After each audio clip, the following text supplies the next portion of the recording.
Al revisar la sentencia de Lidio Espinosa y otros policías inculpados por una cantidad de crímenes de los cuales han sido absueltos, llama la atención encontrar una serie de elementos que, si no han sido vistos por el colegiado que llevó a cabo este caso, o tal vez utilizados con mayor inteligencia por el Ministerio Público, dan mucho que pensar.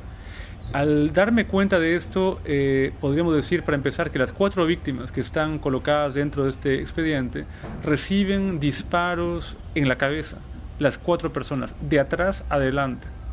En uno de ellos inclusive hay un disparo en la sien, independientemente a otros disparos en otra parte del cuerpo.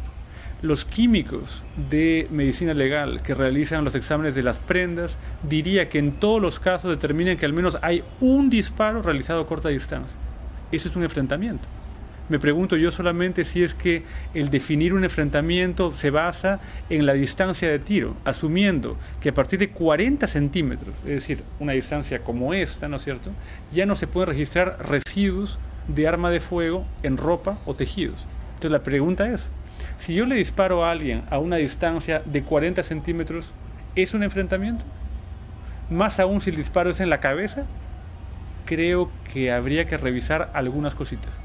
Invito a todo el mundo a que lean la sentencia, o al menos las partes importantes de esa sentencia, que muestran estas inconsistencias gravísimas, más aún gravísimas cuando el mismo Ministerio del Interior está casi felicitando y reivindicando a personajes que ciertamente, si la justicia los halla inocentes, es básicamente una labor de la justicia. El problema es que los elementos de prueba que se usen bien para llegar a una buena conclusión, porque nosotros los ciudadanos queremos ser realmente protegidos.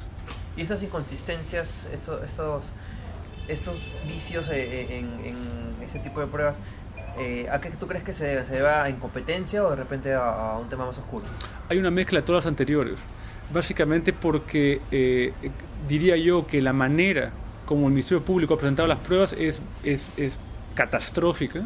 Es decir, en la misma sentencia no se entiende absolutamente nada, peritos que hablan de cosas totalmente inconexas, no hay nadie que articule todo el corpus de evidencia en una sola cosa, está todo mezclado, ¿no es cierto? Un radiólogo hablando solamente de una radiografía de 4 pedazos de hueso que recibió, el otro que le dice, oiga, pero en el informe tal dice no sé qué, y en el otro informe dice no sé cuánto, ya se equivocó, y dice, sí, se equivocaron en redactar, es un error de tipeo.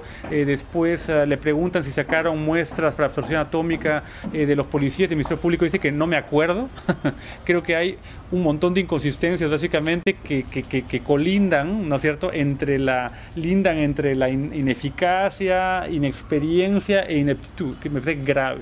Y esto ya viene a ser un problema no solo en el tema de Trujillo, de los escuadrones de la muerte, sino de repente un poco más generalizado, y lo vemos también como tú indicas como se indica en el nota de prensa de PAF, como se ve en el tema de Gerson Falla, en el tema de Walter Collarse.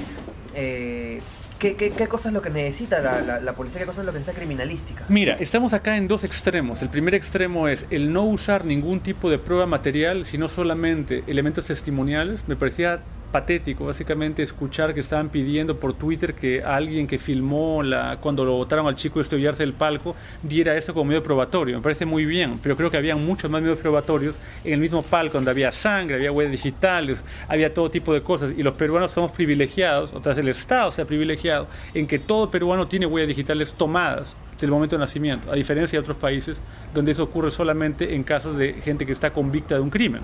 Eso es por un lado.